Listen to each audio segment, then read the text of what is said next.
Detik ini Allah masih mengizinkan napas kita berhembus. Amin. Detik ini Allah masih mengizinkan jantung kita berdetak. Amin. Sehingga dengan fadlnya kita semua dapat berkumpul di sini tanpa satu halangan apapun. Amin. Ini bagian daripada buah daripada takwa. Puasa, perintah-perintah Allah yang dijalankan sebulan penuh harus menghasilkan takwa. Bukan sebatas takwa yang sebatas kata, akan tetapi takwa yang dilahirkan lewat tindakan. Tindakannya sudah mencontohkan orang-orang bertakwa yang mencintai kedamaian. Orang-orang yang la'allakum tattaqun, yang terhubung kepada alladzina min qablikum. Di antara salah satu tujuan puasa yaitu menghubungkan rohani kita kepada orang-orang sebelum kita. Di antara salah satu tujuan puasa adalah bagaimana rohani kita, pikiran kita, hati kita terikat kepada alladzina min qablikum. Kalau sudah terikat kepada alladzina min qablikum la'allakum tattaqun. Keterikatan kita kepada orang-orang sebelum kita, baik itu para rasul, para nabi, para ulama, para aulia-aulia Allah, keterikatan rohani kita kepada para beliau-beliau, keterikatan pikiran kita kepada beliau-beliau, itu mempengaruhi ketakwaan di dalam hati kita. Sulit rasanya mau bertakwa terhubung saja kepada baginda Nabi, tidak terhubung. Bagaimana puasanya mau mencetak la'allakum tattaqun kalau hatinya saja terputus dari baginda Rasulullah Shallallahu Alaihi Wasallam? Bagaimana mungkin puasanya, ibadah-ibadahnya menjadi ibadah yang berkualitas kalau pikirannya kesulitan mengingat baginda Rasulullah Shallallahu Alaihi Wasallam? Bagaimana puasanya mau menjadi puasa yang tajam, puasa yang mengasah kalbunya menjadi takwa, wong hatinya saja kesulitan, kesusahan mencintai baginda Rasulullah Shallallahu Alaihi Wasallam. Jadi orang-orang takwa, di antara salah satu tanda-tanda orang takwa, ringan mencintai apa-apa yang diperintahkan oleh Allah Subhanahu wa Ta'ala. Sebulan penuh kita di bulan Ramadan dilatih, diasah mencintai perintah-perintah Allah, dibebani dengan perintah-perintah Allah untuk memfilter di ayat hati kita. Di perintah sholat tarawih biasanya di hari biasa tubuhnya kenyang, tidak dibebani. Di Ramadan sudah lapar, diberi beban. Perutnya sudah diperintah kosong, kemudian dibebani, disuruh memikul beban, tambahi ibadahnya, perintah ibadahnya ditambahi. Kalau di hari biasa makan, ibadahnya perintahnya sedikit. Di bulan Ramadan nggak boleh makan, perintahnya ditambahi, dibebani. Untuk memfilter mana hati-hati yang berkualitas, mana akal-akal yang berkualitas. Yang sebulan penuh mencintai perintah-perintah Allah, perintah-perintah Rasul, tidak terasa beban. Apa saja yang diperintahkan oleh Allah, baik itu sholat, baik itu siam, zakat, dan lain-lain sebagainya, amal-amal terkait yang sebelumnya kita lakukan, bisa mencintai perintah-perintah itu, wujud daripada hati yang berkualitas. Hati yang ambruk, kesulitan menerima perintah baginda Rasul, seperti tolabul ilmi contohnya. Tolabul ilmi sekarang yang kita lakukan adalah bagian daripada perintah baginda Rasulullah Sallallahu Alaihi Wasallam. Sebelumnya digembleng berpuasa, sebelumnya digembleng melaksanakan perintah-perintah Allah, mau dibentuk menjadi hati yang berkualitas, mau dibentuk menjadi pikiran yang berkualitas. Hatinya sebulan diikat-ikatkan kepada baginda Nabi, pikirannya diikat-ikatkan. Cara mengikatkan ruhani kita dengan baginda Rasul, caranya dengan diturunkan sebuah perintah. Tanpa adanya sebuah perintah, bagaimana mungkin kita terikat dengan Nabi? Mau dengan cara apa lagi kita terikat dengan Nabi kalau bukan dengan perintahnya? Maka orang-orang yang mengerti hakikatul amr, hakikat sebuah perintah, senang rasanya diperintah. Allah masih mau memerintah kita. Allah perintahkan kita lapar berpuasa. Kalau hati kita telah mengerti hakikatul amr, hakikat sebuah perintah untuk mengikatkan kita dengan Allah Subhanahu wa ta'ala, terdapat perintah daripada berpuasa, lapar, senang rasanya. Maka ada kalimat menyambut bulan Ramadan, menunjukkan bahagia di perintah Allah, padahal disuruh lapar. Karena apa? Hati kita menghayati hakikat sebuah perintah. Perintah apa saja yang diturunkan kepada umat oleh baginda Rasul, berat rasanya kalau umat tidak menghayati hakikat perintah tersebut. Beban semua nanti perintahnya. Di perintah sholat rasanya beban. Karena apa? Kurang menghayati sebuah perintah. Di perintah siam berpuasa, beban lagi, kurang menghayati hakikat sebuah perintah. Di perintah thalabul ilmi bagian daripada perintah, mengaji bagian daripada perintah. Rasulullah Shallallahu Alaihi Wasallam dengan mengaji mau mengikatkan rohani kita dengan Allah, dengan mengaji mau mengikatkan pikiran kita dengan baginda Rasul. Tanpa adanya thalabul ilmi, kesulitan kita terasah. Maka dari situlah menjadi fardhun ala kulli muslim, menjadi hukumnya fardhun di atas fardu. Kegiatan mengaji maka bagian daripada amal yang penting, tirakat penting. Kelihatannya kegiatan mengaji seperti bukan tirakat, walaupun mengaji itu cuma duduk, itu bagian daripada tirakat yang diturunkan oleh baginda Rasul untuk mengasah umatnya.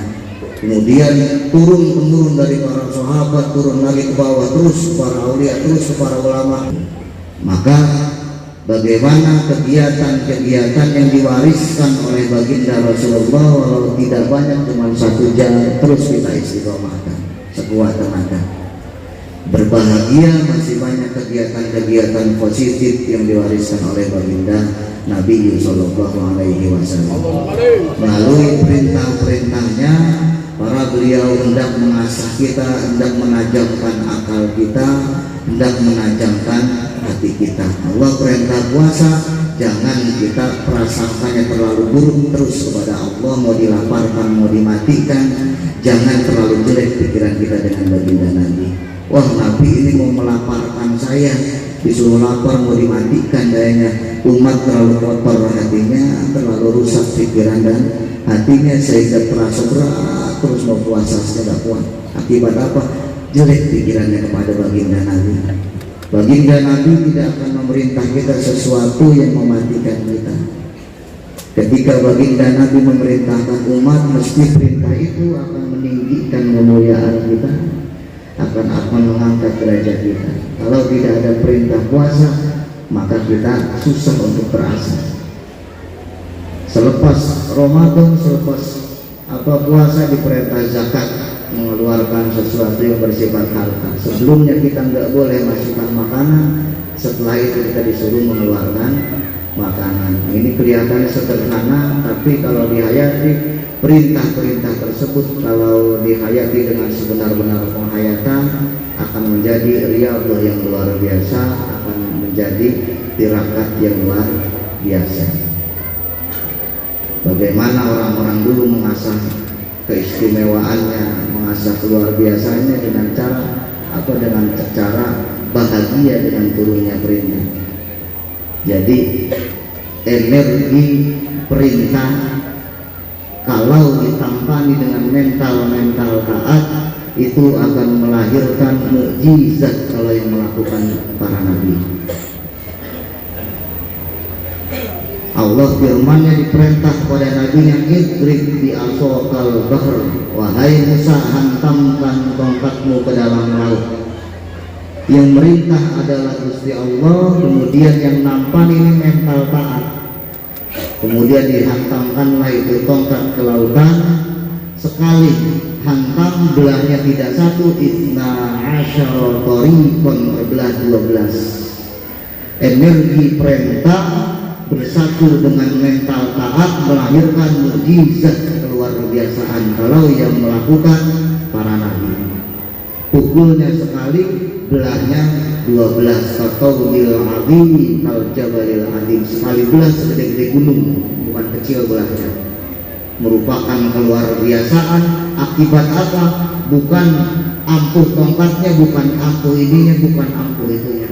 Perintah turun dari Allah yang nampani mental tulus, yang nampani mental taat, sehingga energi perintah kemudian bersatu dengan mental taat, dengan mental tulus, dengan mental ikhlas, melahirkan mukjizat kalau itu yang melakukan para nabi, para rasul. Energi perintah turun kemudian ditampani oleh mental taat, melahirkan karomah kalau yang melakukan para aulia Allah. Perintah turun ditampani mental tulus, mental taat, paling tidak jadi maunah kalau yang melakukan para mukmin. Keluar biasaan itu boleh jadi dipicu oleh daripada perintah itu turun, kemudian energi perintah bersatu dengan energi taat. Dua energi tadi, dua keluar biasaan tadi kalau bersatu itu memunculkan keluar biasaan.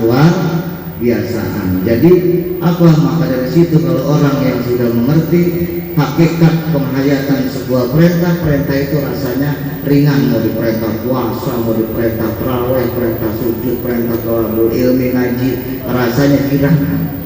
Oh, perintah mengaji senang, rasanya bahagia karena telah mengerti dihayati hakikat sebuah perintah. Dari situlah bagaimana Ramadan kita itu jangan hanya jadi pengosongan perut, akan tetapi setelah Ramadan itu lewat berbuah penghayatan sebuah perintah. Setelah Ramadan kita mengerti, kita menghayati hakikat sebuah perintah. Amaliyah apapun, apa saja amalnya, kalau tidak dihayati tidak akan melahirkan keluar biasaan. Mau stret atas, stret bawah, satu alif fathah kasroh, stret atas, stret bawah, kalau dihayati, kalau dihormati dengan sebenar-benarnya penghormatan, itu akan melahirkan kemuliaan. Ngajinya sedikit, akan tetapi kalau hati kita memuliakan itu, hati kita menghormati itu akan membuahkan kehormatan. Maka kalau mau sedekah sedikit banyak, 1000, 2000, tapi penghormatannya tidak usah niat nyumbang, niat menghormati perintah Allah Subhanahu wa ta'ala. Mau sujud, ya sujudnya cuma mampu 1 rakaat, 2 rakaat, niatnya menghormati perintah Allah Subhanahu wa ta'ala.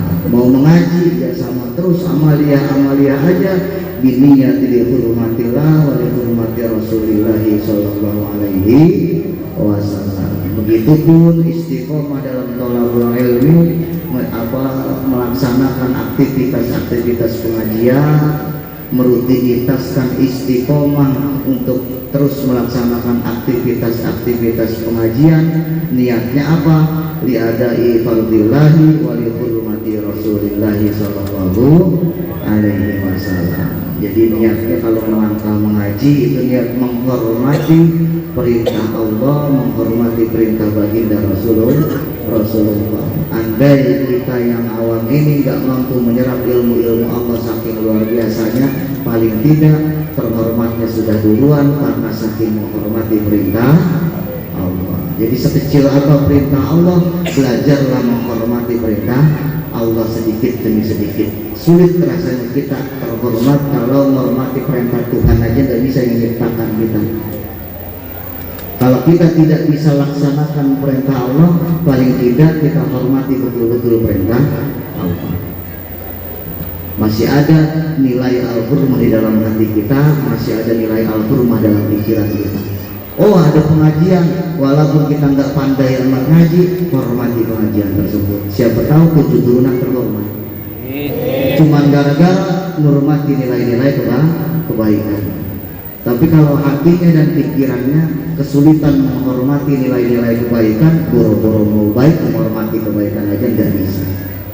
Diperintahnya puasa, pikirannya, hatinya jelek sama baginda. Aduh, Nabi ini mau melaparkan saya, mau dibikin kurus.